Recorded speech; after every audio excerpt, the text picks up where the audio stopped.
Have you ever looked at your baseball glove and just decided you didn't like the way it looks anymore, or you noticed over time the more you use it, the uglier the shape gets? Me too. However, there is good news for you. You don't have to buy a new glove and then start a new break-in process all over again, or you don't have to just live with the fact that you don't like the way your glove looks. There's this process called reshaping, and reshaping actually does great wonders for your glove. And reshaping is a perfect time to notice any flaws in your glove that you didn't notice before that you don't want to stick with your glove, and then fix them right then and there. So what is reshaping? Reshaping is eerily similar to breaking in a glove, only your glove has already been broken in, so you're reshaping it. So I use water to break in my gloves, I use water to reshape my gloves, and I also use a mallet to reshape my gloves. If I don't like the way the hinges are, I'll fix the hinge by making it maybe bigger or smaller. Another thing is getting rid of palm bubbles. Overuse, the adhesive pulls up off the glove, and getting it wet and then slapping those palm bubbles down gets rid of them. A reshape is actually a wonderful process to make your glove look really nice. So today I'm going to be walking you through how I reshape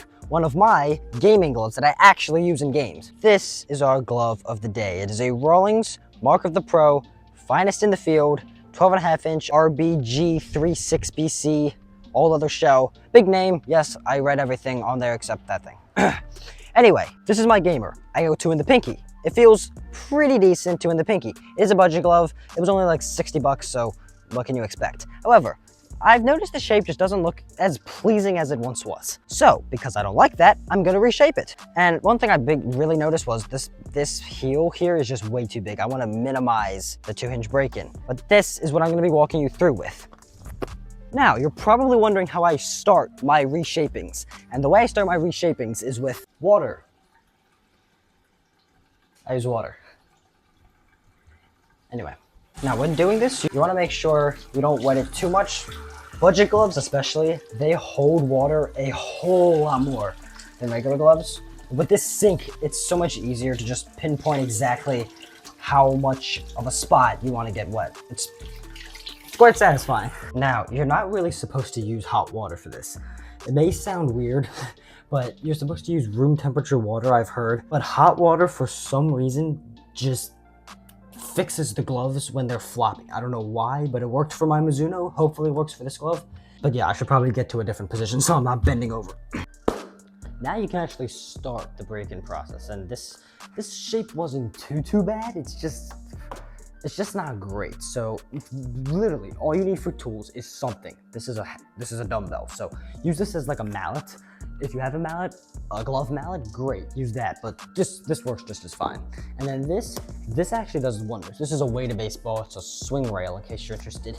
And all you do is just throw it at the pocket. It makes a massive difference in how big of a pocket you get. So definitely recommend that and that. That's really all you need. Now you can just start the breaking process. This is where I like to start off with step 1.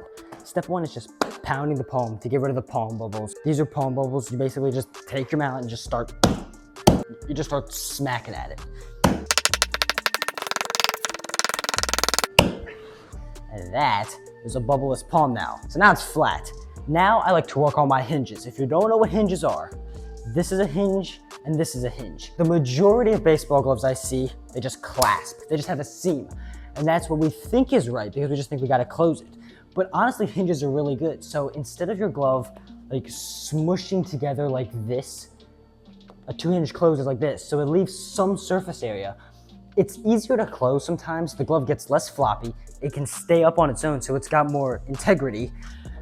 And it just looks all around nicer than the other gloves. I'm sorry, but it just does. So I like to work on my hinges. And in order to break in hinges, pull down on one side like this. Your heel should look something like this. Pull down and then just hit at the base. That is your hinge. So you just want to hit there and hit up a bit too, because your glove does close up above the hinge, if that makes sense. Take the other hinge and fold it down like this.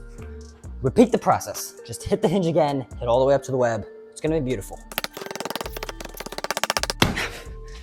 Tip, if you want the hinges to look more and more beautiful, hit them harder. Just hit it harder. And I cannot stress the importance of how when you're reshaping your glove, you do want to be as particular as possible. Be very picky. Like, you want it to be absolutely perfect. so you don't have to keep reshaping it. The more and more you reshape it, the worse it is for the glove.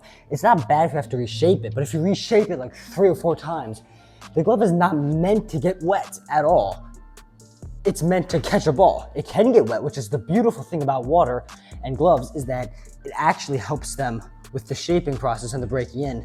Just make sure when you're reshaping, you have it as perfect as possible so you don't have to do it again in the future. Now, for shaping the glove, I like to flare. So the thumb, I just bend back. The pinky, I bend back. And after a little bit of rolling them backwards, they should look more flared. I don't think there is a point of this. It just looks nice. When they're curled in or just straight and bleh, they don't look that great. This just looks better. It just does. So do it or else. Third, I like rolled fingers because most budget gloves don't have the integrity to just keep their fingers standing up. Rolled fingers is just what it is. Your fingers here roll. I apologize for any noises you might be hearing up there. It's pretty noisy. That's my fault. But in order to roll your fingers, don't just press down and roll them because you'll create finger bubbles by rolling them. There's a much nicer way to do it. So take your hand and put it on the top of your fingers up here. Then take the mallet and just beat at the bottom and push at the top. So it should look like this.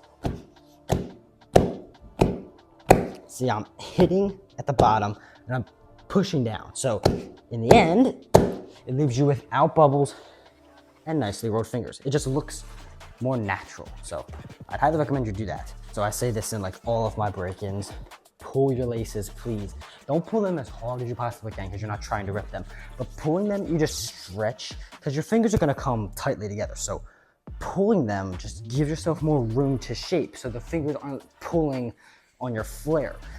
It makes the glove just look all around more natural. Like this looks a whole lot better. Now, do not spend too much time reshaping because there's another process you have to do that will take away the shape a bit, and that is using our good old ball here. So this makes a pocket. Basically, it's heavier.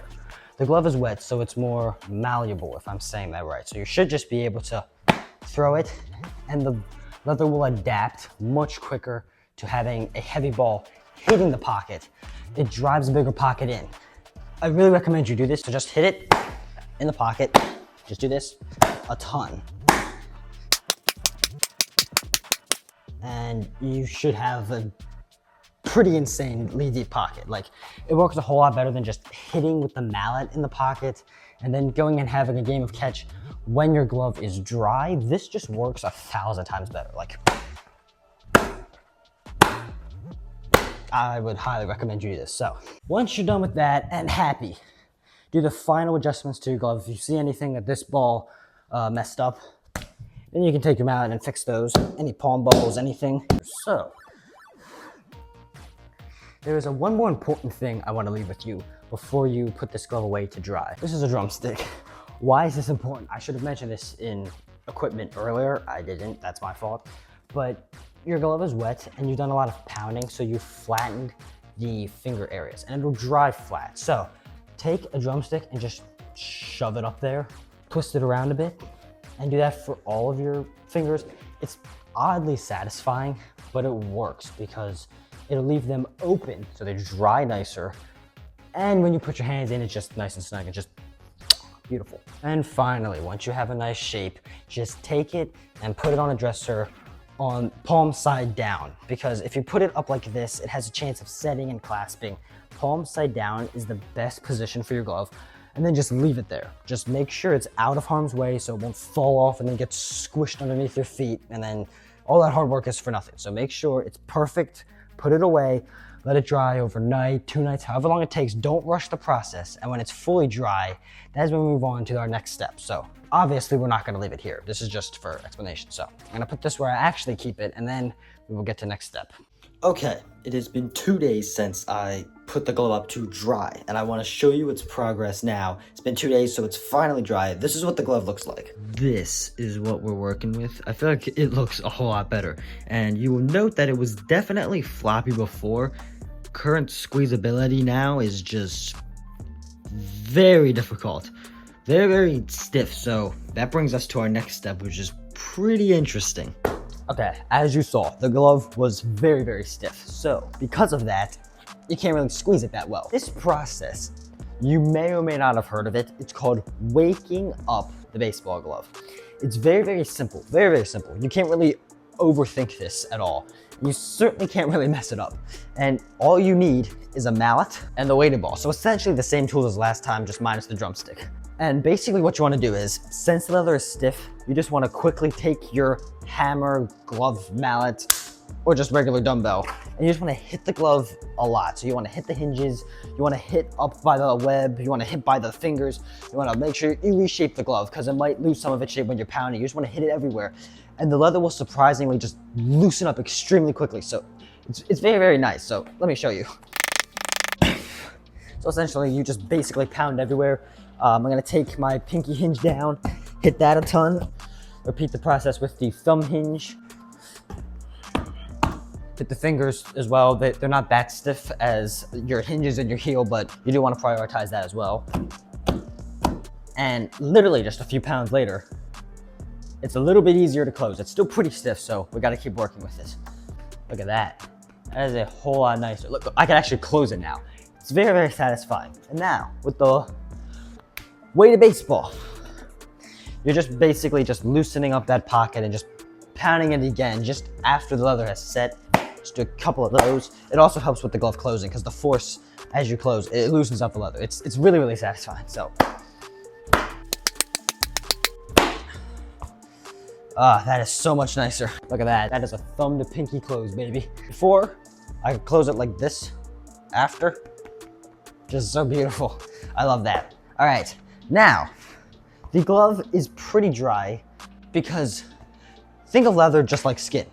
After you get out of the shower, you're probably gonna feel a little bit dry until you put on lotion. We do the same with the glove, just glove conditioner. Use any glove conditioner you want. I use saddle soap sometimes, but I would definitely recommend you use a specific glove conditioner because it's just all around better for your glove. But this is a budget glove, so it's not very, very necessary that I use a specific type of conditioner, but conditioning your glove is key. Before, after. Yes, the conditioner works so well. This thing is smooth. It looks so dang good, baby. Let's go. Ladies and gentlemen, she is completed. I mean, honestly, this process is just like it's so satisfying to just revive a glove like this. Like, please, if your glove has an ugly shape, don't get a new one. Like, if you like your glove, reshape it. It's just very satisfying. Like, and this is a budget glove, so that's not to say what a $500 glove will reshape to. So I love it. I'm really happy. Like, just reshape your gloves. Make them into a masterpiece. So yeah, end result, I love it. Very happy, breaking amazing, goodbye.